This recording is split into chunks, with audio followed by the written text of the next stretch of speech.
I'd like to bring it down at the end.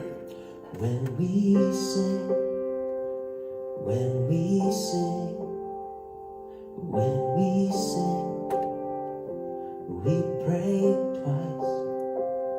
When we sing, when we sing, when we sing, we are one.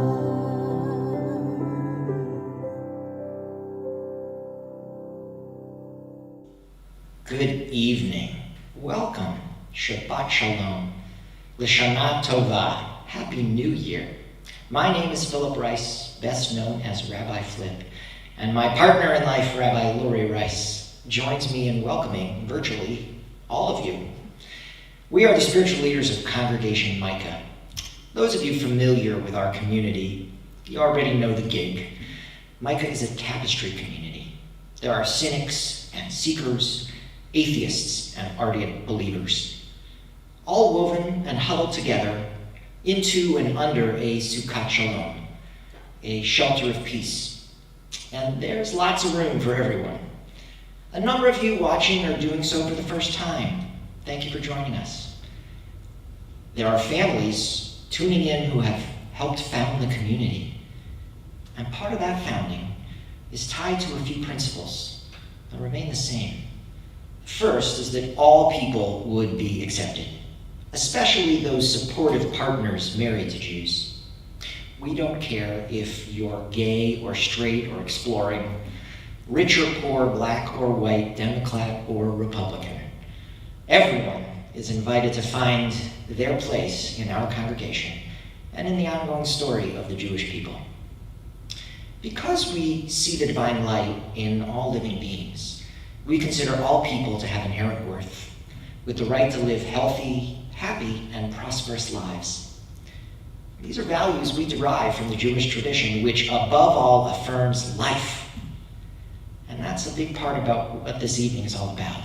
In contradistinction to so much of the outside world, Judaism is a religion that sanctifies every breath. Why is this so important? Why now? Given the pandemic, there are so many of us that feel like we've been dwelling in the valley of the shadow of death. So our tradition urges us, especially on the onset of a new year, Ubacharta Chayim, to choose life. When working correctly, religion addresses the human condition. So in crafting our services for these holy days, we have turned to our liturgy, to our talented musical staff, to a big handful of volunteers, and to you. Our goal is to address questions like, what does Judaism have to say about life? Your life. Your life as a Jew, but also as an American and as a citizen of the world. Each of our services has a clear theme and will bring forth a message, reminding us about a piece of wisdom contained within the Jewish tradition. And our spiritual community, Micah's sort of take on it. For example, in chapter 4 of the biblical book of Micah, all the nations of the world are depicted as saying, Lehu v'ne'ela el har Adonai el beit Elohei Yaakov. Come, let us climb the mountain of the eternal. Let us gather in the house of the God of Jacob. So the Talmud wonders, why the house of Jacob? Why not the house of Abraham or the house of Isaac? Jacob's experiences are special because Abraham experienced God on a mountain. Isaac's prayers were answered in a field. Jacob experiences God where he lays his head to rest in his home for the night. He has this famous dream. He awakens. Achen yesh b'makom hazeh Adonai v'ani lo yadati. How awesome God is in this place, and I didn't even know it. For Jacob, like for us this year, our homes will be our places of worship. Which brings us to a second principle about Micah. We're an innovation community.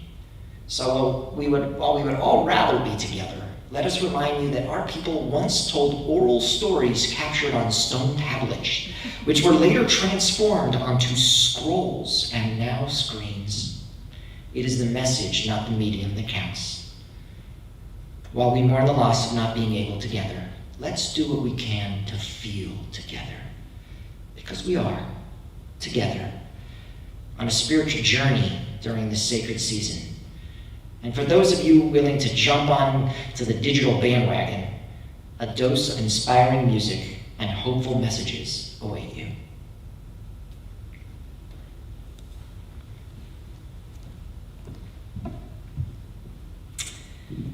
Good Yontif. There's been a fair amount of chatter regarding how certain Jewish rituals and Micah's specific customs will be observed on these holy days. How are they going to make everyone feel that Micah welcome? Or the energy when we cannot gather?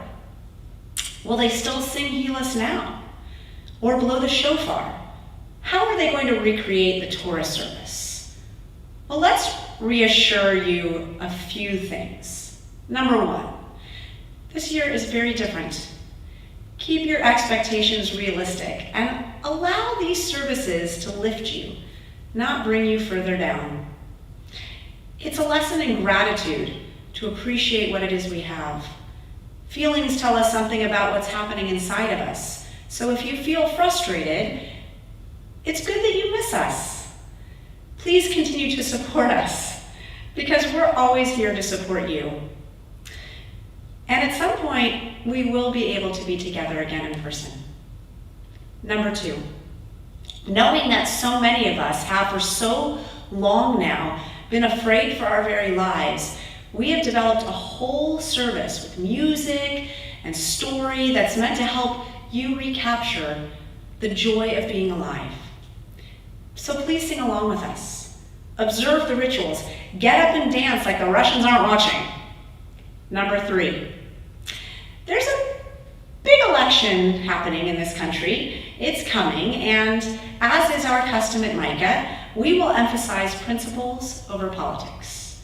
And the principle that we are emphasizing tonight is contained in the Yiddish expression, l'chaim, to life. It's a phrase that is used mainly during toasts in drinking to a person's health and well-being. It's used or found at Jewish celebrations. It's that one doesn't necessarily propose a toast, one proposes a l'chaim. Why? Well, because the Torah teaches that, quote, wine gladdens the human heart. Now, of course, since wine and other alcohol can also break a human heart, Jewish tradition tempers this with its emphasis on moderation.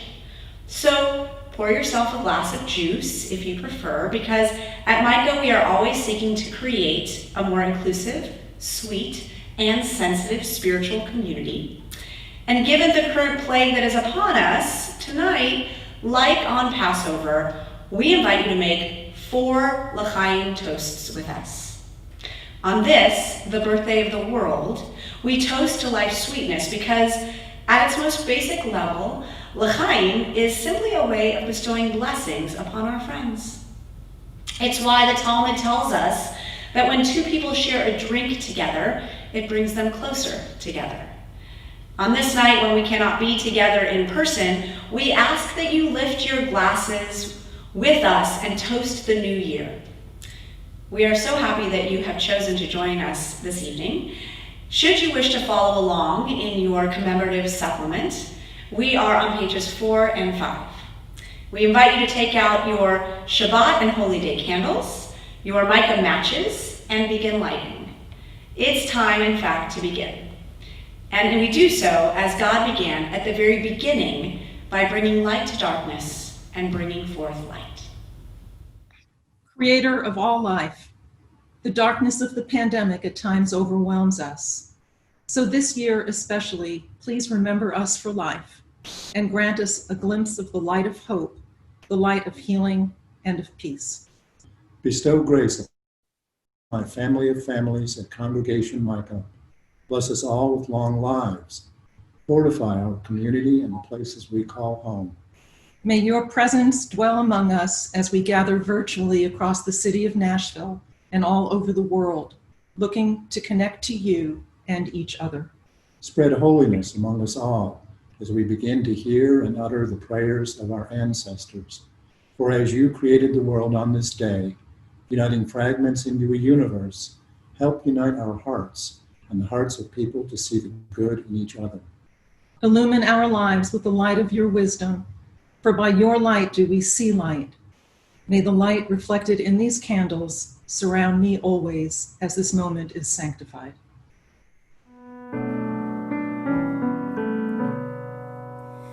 Baruch atah Adonai Eloheinu melech haolam asher kitshanu b'mitzvotav v'tzivanu להדליק נר של שבת ושל יום טוב.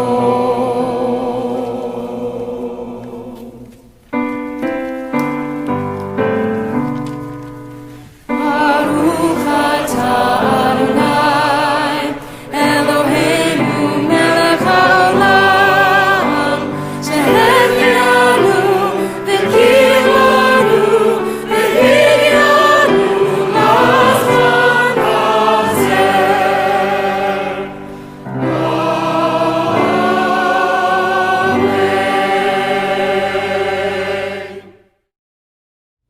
This is the time of year when we dig deep into our characters for the purpose of reflection. We search our hearts for truth. The Talmud asserts that when wine enters, secrets come out. When we drink wine, our inhibitions are lowered, our emotions are revealed. A perfect state to begin cheshbon hanefesh, a true accounting of our souls. Plus, you're more likely to sing along. L'chaim. L'chaim! L'chaim! L'chaim! L'chaim! Happy New Year! Our wish to you is that for the new year, you have a new year that's filled with health and safety, with love, joy, and prosperity. L'chaim! L'chaim! L'chaim! 1, 2, 3, 4.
בחודש השביעי באחד לחודש יהיה לכם שבתון זיכרון תרועה מקרא קודש.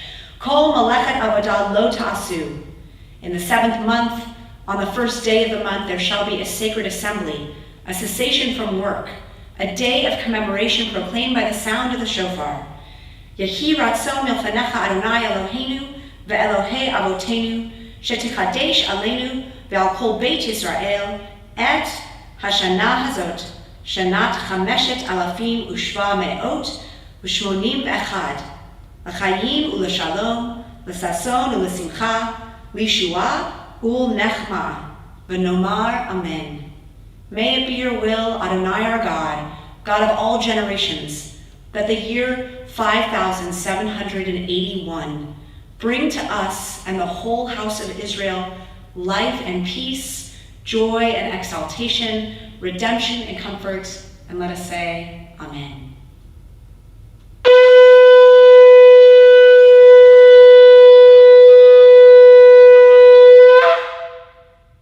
The shofar is a call to action.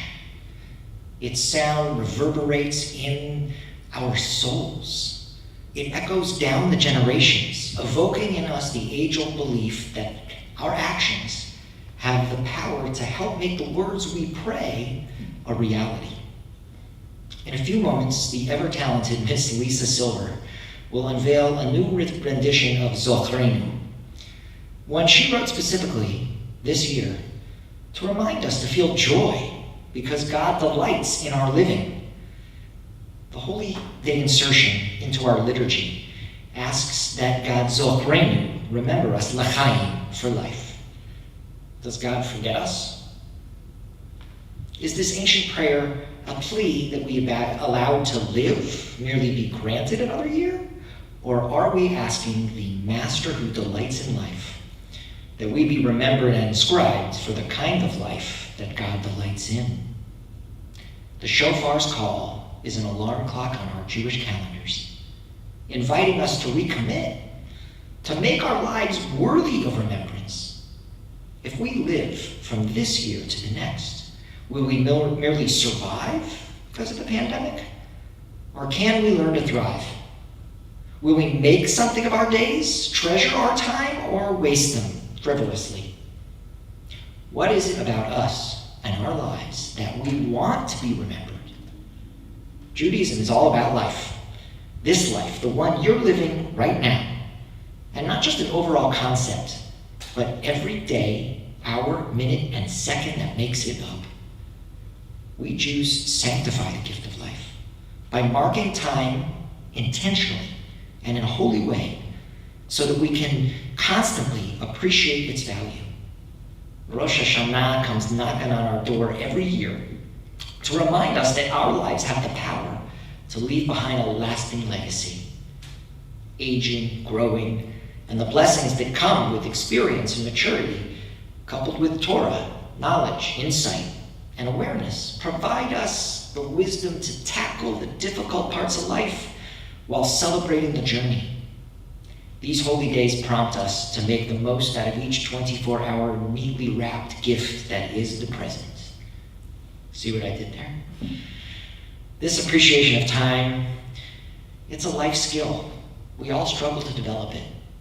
So that when the penultimate time comes to leave this world, it won't just be about an end. It'll be about all the beautiful time that we've spent weaving together a tapestry, maximizing the time we were given. You see, Judaism is a life-affirming religion, and Micah is where your spiritual lives can be explored. Pursuing life is not only a necessary message to hear during the pandemic, it's the most important thing we can remind ourselves at this time. Because celebrating life is at the very heart of what it means to be Jewish. Our joy lives not in thoughts of tomorrow, but in the grateful acceptance and celebration of today. We are alive, breathing the air that the Holy One initially breathed into us. And it's one of the most poignant facts about Judaism and the Jewish people that our history has been shot through with tragedy, and yet we've never lost the capacity to rejoice, to celebrate life even in the heart of darkness, to sing our song in concentration camps, and now on the internet.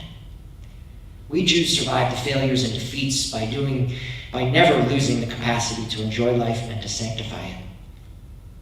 We may not know what tomorrow will bring. We cannot know or if we will be remembered. But tonight we can focus on the moment. We can allow ourselves to sing and to dance and to light candles and to give thanks.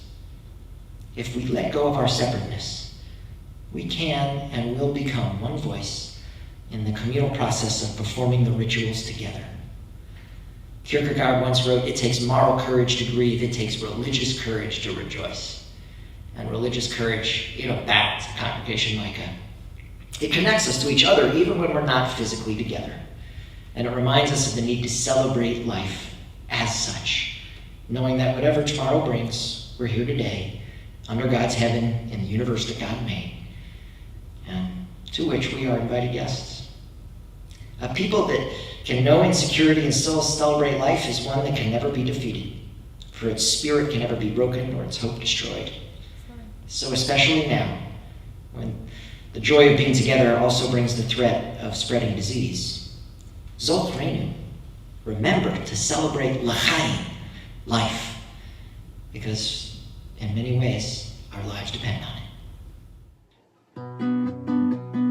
Zochrenu l'chaim, melech chafetz b'chaim, v'chotvenu b'sefer ha'chaim l'mancha Elohim chayim. Zochrenu l'chaim, melech chafetz b'chaim, v'chotvenu b'sefer ha'chaim l'mancha Elohim chayim. Remember us for life, the one who desires life and inscribes us into the book of life. For your sake, eternal God of life, eternal God of life. Zochrenu l'chaim, melech chafetz b'chaim, v'chotvenu b'sefer ha'chaim l'mancha Elohim chayim. It's time to pour our second cup. Now, the Midrash of our tradition teaches that after the magistrates of the Jewish court would deliberate on capital cases, they would turn one last time to those whom they sent to question the witnesses and ask for their opinion. Savri Miranan, attention judges. If it was their opinion that the plaintiff should live, they would then reply, l'chaim, to life. If, however, their sentence was death, they would reply, l'mitah, to death. And so, as we enter the season of judgment, we ask to be remembered, in fact, l'chaim, to life. L'chaim. Shana Tova Umetuka. Wishing everybody at Congregation Micah a happy, sweet, and healthy New Year. L'chaim.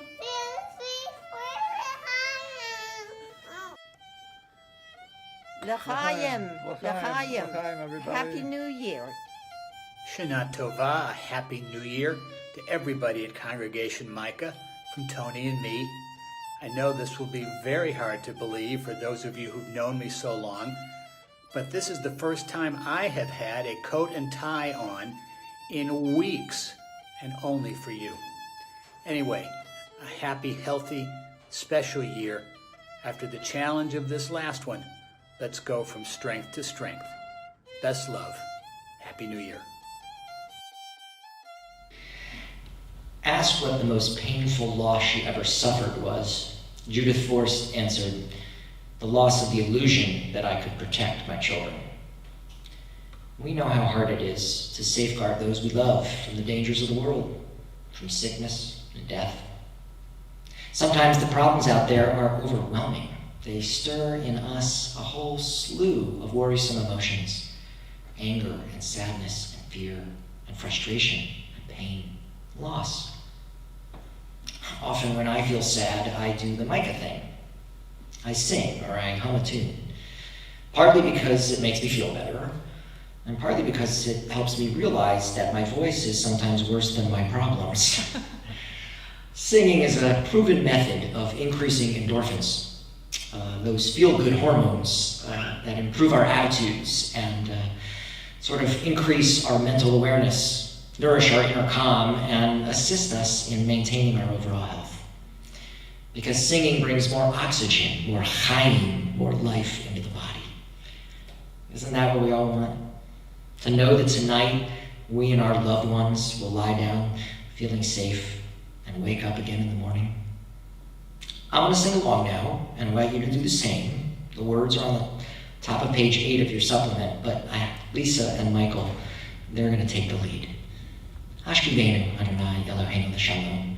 Let us all lie down safely, eternal God. V'hamidenu l'chaim, and raise us up to life renewed.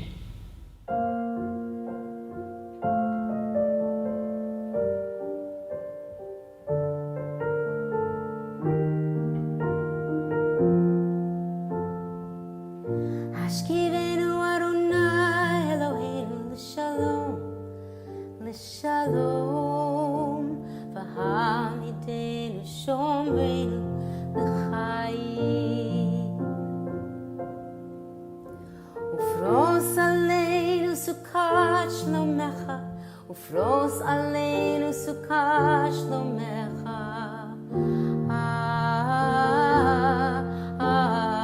Amen. Shelter us beneath thy wings, O Adonai. Guard us from all harmful things, O Adonai. Keep us safe throughout the night, till we wake with morning's light. Teach us, God, wrong from right. Amen. Amen. Amen.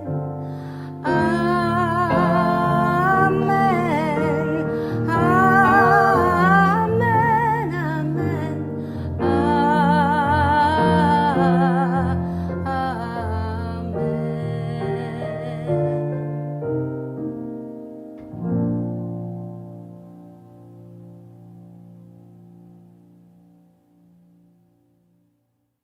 Kadash Meraba, Be'alma Divra Hirite, Viamrich Malkrite, Bechayachan Nuvyom Elchon, Ubechayedachol Beit Yisrael, Ba'agala Ubizman, Kari, Vimeru, Amen, Heishnei Rabba Mevora, Be'olam Me'almaya, Yitbarach, Yitbarach, V'yishtabach, V'yitpa'ar, V'yitraman, V'yitnaseh, V'yithadar, V'yithalev, V'yithalo, Shemedu Kedusha, B'richu, Le'lamin Kol Birchata, V'shirata, Tushbechata, V'nechamata, Damin Rambelma, V'yimeru, Amen.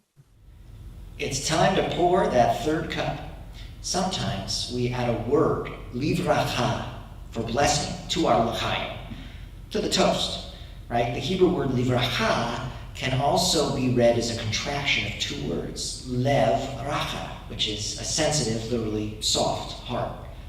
Something we wish for in this season of renewal. We don't want our hearts to harden like Pharaoh. Rather, they should be soft and compassionate. L'chaim livracha, to life and its many blessings. Hi, this is Representative John Ray Clemens. My family and I are so incredibly honored and proud to be members of the Congregation Micah family. We want to take this opportunity to wish each and every one of you in the Micah community a safe, peaceful, and hopeful new year. Shana Tova. L'chaim. L'chaim to Congregation Micah. L'chaim. We are taught that the last words that we should utter as Jews before we pass on to Olam Haba, the world to come, are the words of the Shema.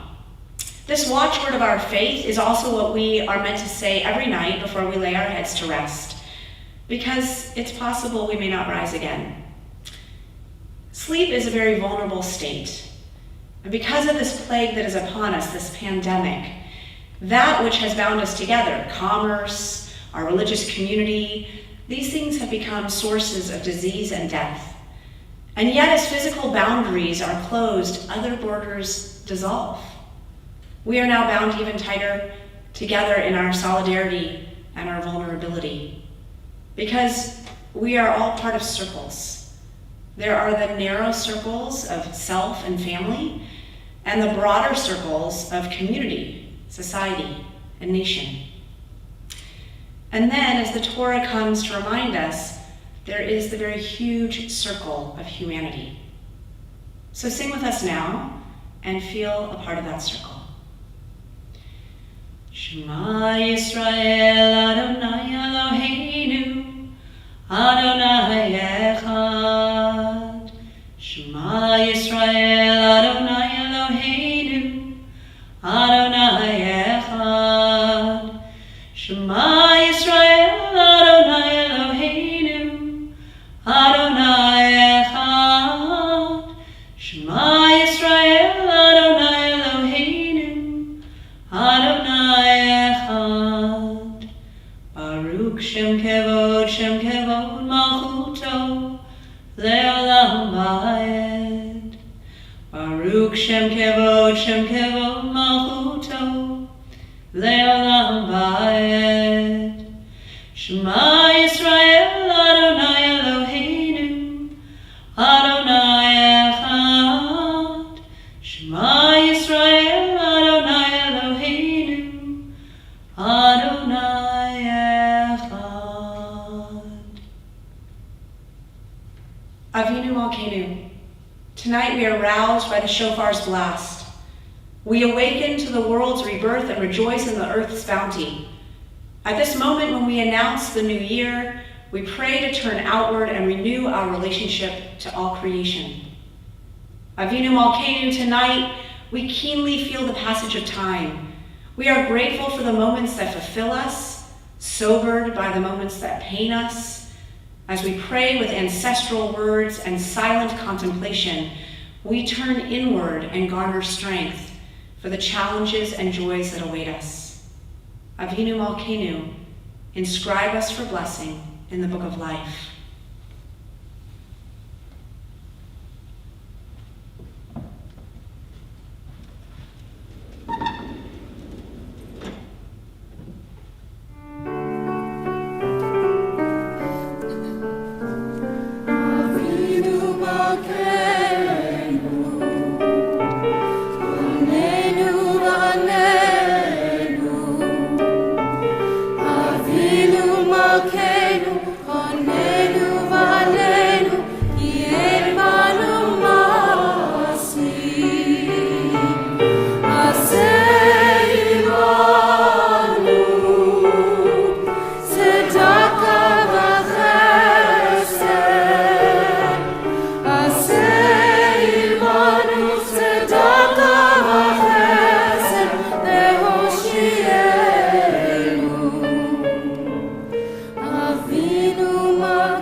Judaism has high regard and deference for healthcare professionals. The Talmud, for example, forbids us from living in a city that has no physician. Additionally, there is a concept, a mitzvah, called pikuach nefesh, a principle of Jewish law stating that the preservation of human life overrides all other religious obligations. One of the best examples of a desirable shared society in Israel is in fact its healthcare system. Jews and Arabs work together daily to save people's lives. This successful model of a shared society stems from a realization that the only real enemy is in fact death. This has become more evident during the COVID-19 pandemic, as Jewish and Arab health professionals work together to help all Israelis heal. We think of all people in need of a blessing for healing at this time. We invite you, wherever you are, to say the names aloud of those whom you are thinking of.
I recently attended the funeral of a community member, the mother of one of our members, who had just died shy of the ripe age of 93.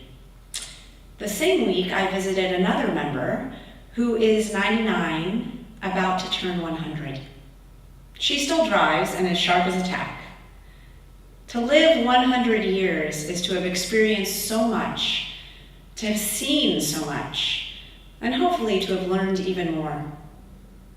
Since March, it has felt in some ways like the days have been longer, the weeks have trailed on forever, and time has slowed down in a way that makes this year of 2020 feel like it might just continue forever. I found more than ever personally necessary to find ways to mark the passing of time and the turning over of my days in the early moments of COVID and of quarantining. And two things help me do this, one secular and one Jewish. As an avid runner, I signed up to do something called the Great Virtual Race Across Tennessee. It was an effort to run across Tennessee and back virtually. I donated $50 to a charitable cause I can't even remember right now, and I set out to run 2,000 kilometers or 1,200 miles east, then back west across the state. It meant that I had to log and submit entry of my daily mileage, a minimum of roughly 10 and a half miles a day, every day between May 1st and August 30th. There were no aid stations, no cheering fans along the way, no team to check in with. But logging those miles and entering that data gave structure to my day, and on some days truly saved my sanity. My efforts to track and mark my days while sheltering in place and moving through this frightening and strange period of history were neither poetic nor particularly interesting, but I found them incredibly meaningful. And wouldn't you know, the Jewish tradition encourages us to keep a record of our days. In the Torah, God commands the Israelites to let the land rest every 7 years. This is the law of Shemitah. In the same way we are told to work 6 days and rest on the seventh, so too the Israelites are to work the land for 6 years and allow it to rest in the seventh. And beyond this, God commands that the Israelites count off 7 Shemitah cycles, 7 cycles of 7 years. That's 49 years.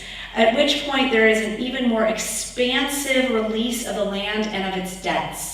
And this release is called the Yovel.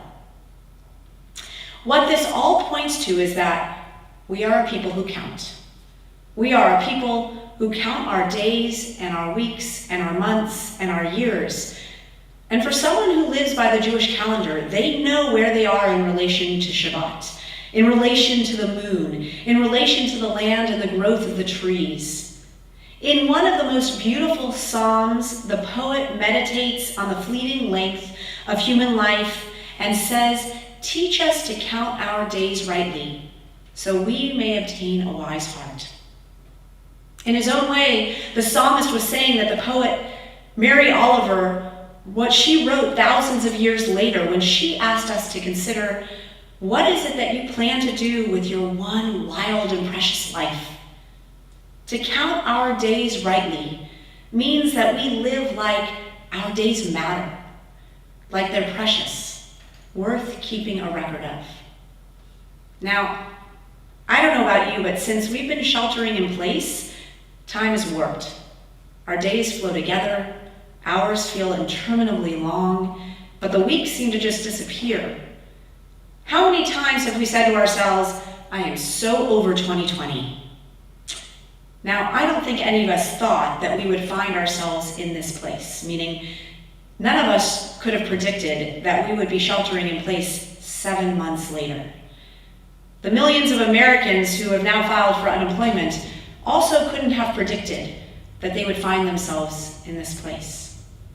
We could not have imagined that we would be waiting in long lines and standing 6 feet apart to get into supermarkets just to buy essentials. We couldn't have imagined that we would be waiting to get tested for a disease that most of us had never even heard of less than a year ago. But here we are, sitting in the unknown, standing in the uncertain. Now, like so many of you, I find myself dealing with a bowl of conflicting emotions that I don't really like. So I try to close my eyes and take myself back to last Rosh Hashanah with all its promise and all of my hopes and dreams. I had a son graduating from high school, excited to see where he might get accepted and ultimately go to college. And I take myself back to the hopes for myself and for my family and for you, for our congregation in this year ahead. And while we might not be able to do everything we had imagined at the start of 5780, we can do the internal work that will surely help us in a post-stay-at-home world. After all, the only thing that's certain is the uncertainty of this present moment. To be able to stand patiently in that, we're going to need a whole lot of compassion, patience, resilience, and understanding of ourselves and others. This is the wise heart that the psalmist said we will obtain if we number and count our days, if we pay attention to and offer gratitude for our days, if we pay attention to the present. Rabbi Kalman Shapira lived during the Holocaust, during the Shoah, and he died in the Warsaw Ghetto. It was there that he wrote his Torah commentary, the Eish HaKodesh, which was stored in milk carts and miraculously preserved even after the ghetto was burned to the ground. And what is remarkable about the work is not only the rabbi's profound clinging to hope amidst the greatest darkness, but also how clearly he was counting his days. Although he was living in the worst of times and in the worst of places, losing so many loved ones, we can now read how each day and each week he was counting and pulling wisdom from Torah and from the tradition to address his hopeless and downtrodden family and community. It's human nature that we are all constantly wondering, how long is this going to last? When will we be able to be with our friends again and return to work in a normal way, do things without a mask and gloves, gather with community? When will this be over? And it's just so easy to be held captive by the uncertainty. But when I read the Torah of Rabbi Shapira, I see meaning in his days and how the meaning belongs to profound stories of human life. And though he did not know what would come, he claimed each day of his life by counting it. The simple act of numbering our days, our weeks, our years, helps us to claim that time as precious and as ours. And so when we number our days, we appreciate them. We ask ourselves, what is this day for? What is this week for? And it really can just truly be a matter of perspective. And there's a story about a man who had grown really unhappy with his life. He just found no joy in his work, no joy in his community, and frankly, no joy in his family. And so he cried out, God, please take me to paradise. I'm ready to go on to the next life. I just want to leave this one behind. And God said to him, are you sure that you're really ready? And the man said, I am so unhappy in this life. There is no joy. There is nothing here for me. I am ready to go to paradise where there will be great, unending joy. And God said, okay, but you should know, once you go to paradise, there is no going home again. And the man said, that is totally fine. That is exactly what I want. And God said, well, you're in luck, because paradise is only about 2 days' journey from here. Well, the man was so excited. He packs up his few things for the journey, he gets up the next morning, and he leaves everything behind, and he sets off for paradise. He walks for a day, admiring the beautiful landscape he sees all around him, all the wonderful gifts that God has put in the world. He's dreaming of the paradise that will approach soon. At the end of the first day, it begins to get dark, so the man is tired and he thinks, you know what? I think I'll lie down and take some sleep, some rest. So he finds a tree by the side of the road. He goes to lie down, and before he falls asleep, he thinks to himself, well, you know, this is a new land. It's a new part of the world that I've never seen. And what if I wake up confused about where I'm going? I definitely don't want to go back home. So I want to make sure I get to paradise. I'm going to take off my shoes, and I'm going to put my toes pointing in the direction that I am heading toward. Paradise. Seems smart. Takes off his shoes, puts them on the road, toes pointing forward, and he goes into a deep sleep. Well, as things go, you don't really know what happened. Perhaps some mischievous passerby, or maybe some creatures from the forest came and were just playing around, or perhaps an angel. But the man's shoes got turned around.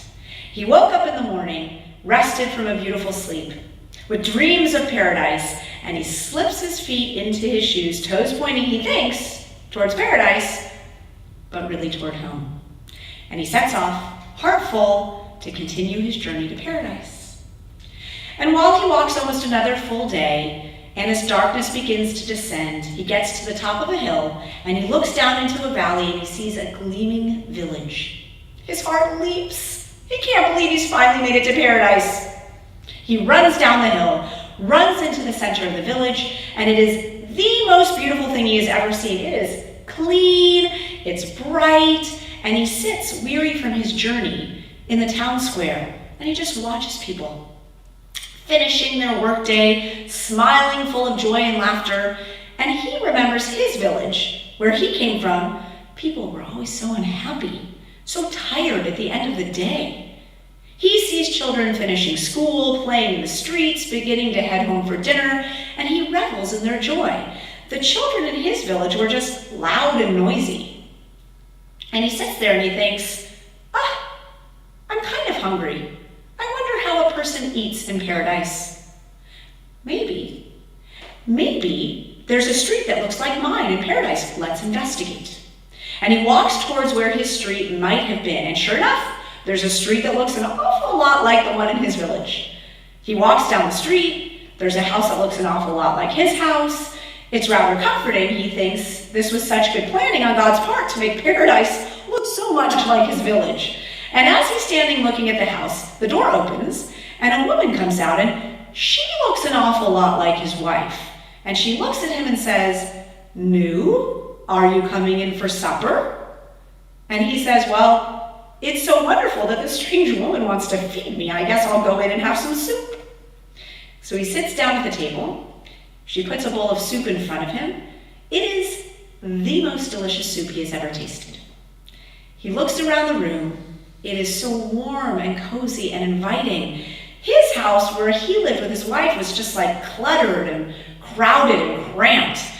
And the soup, it's so delicious. He tells her how wonderful it is. She looks a little strangely at him and says, "I don't know about the soup, but I think it's time for bed."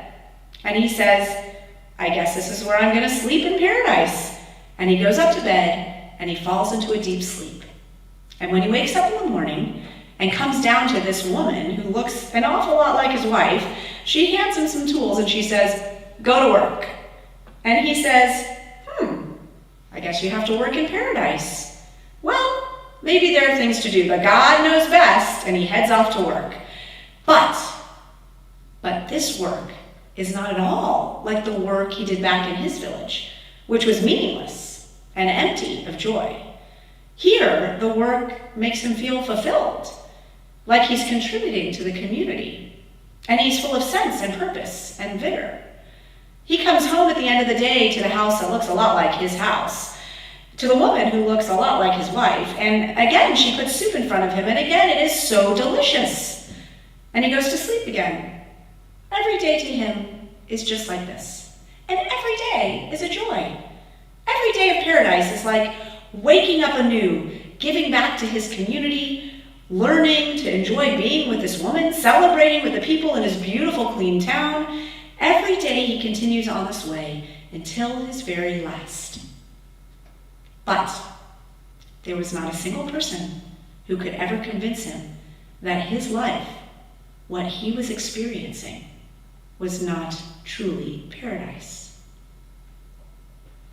Tonight, on the eve of the Jewish New Year, we celebrate life. We make a l'chaim, and we number our days that we might attain a wise heart. When Sheldon Harnick wrote the lyrics to l'chaim for the musical Fiddler on the Roof in 1964, it was to convey a Jewish people of Anatevka joyously singing a hopeful song in the face of an uncertain future. They were singing for paradise. And tonight, we say l'chaim and toast to our lives in the midst of a most uncertain future. Regardless of pronunciation, l'chaim will likely remain in the Hebrew lexicon for years to come. And interestingly, Israelis have taken to saying hi and bye instead of shalom, and they often say thanks and please instead of toda rabah or b'kasha. But you will never catch an Israeli saying cheers. They will always toast l'chaim, to life. And so I pray for all of us help us to count our days, to appreciate that they belong to a greater unfolding story that spans years and generations, to live each one knowing how sacred and precious it is, to truly see that we live in paradise. Help us to count our days so that we can make our days count. And let us say together a resounding L'chaim.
Saying Kaddish Yatom, the mourner's Kaddish, is an artful, mysterious, and wondrous way we humans build a bridge we can scarcely understand, a bridge between life and death.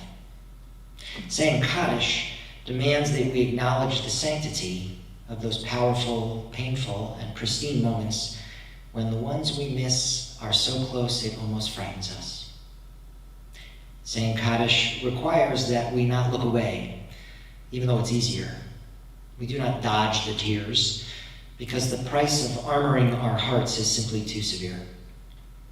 And what's more, there is this promise, a promise born from the love that you shared with them, a promise to sustain their story, the lessons they taught, the life that they lived. That is the contract that spans the bridge between life and death. And it compels us to share in these next few moments of mourning amidst the service that we've created dedicated to life. It's been this way since the very beginning.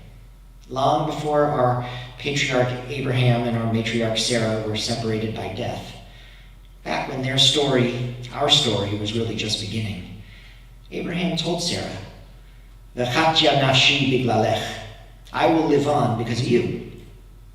It was his way of saying to her, you are my Kaddish. He couldn't have known then that she would die first. That, in fact, he would end up being her Kaddish.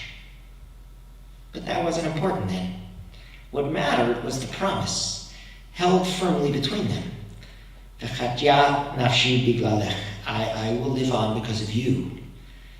And here we are, thousands of miles and years from that promise. And because of it, they built a legacy. And we, our lives, are testimony to its result. Being someone's Kaddish, uttering these ancient words, isn't easy. Drawing our loved ones near used to be our greatest joy. Now it carries a mixture of joy and trepidation and heartache. But our destiny is not to be grieving machines, terminally lamenting what we lost. Our destiny is to forever sustain what was found and to share it with the next generation. We are their Kaddishes. We speak these words in their name, and in doing so, we affirm that their lives matter, and so do ours.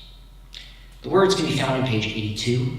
We remember on this night specifically all those whose lives ended this year from the coronavirus or the abuse of power in service of our country or in the land of Israel.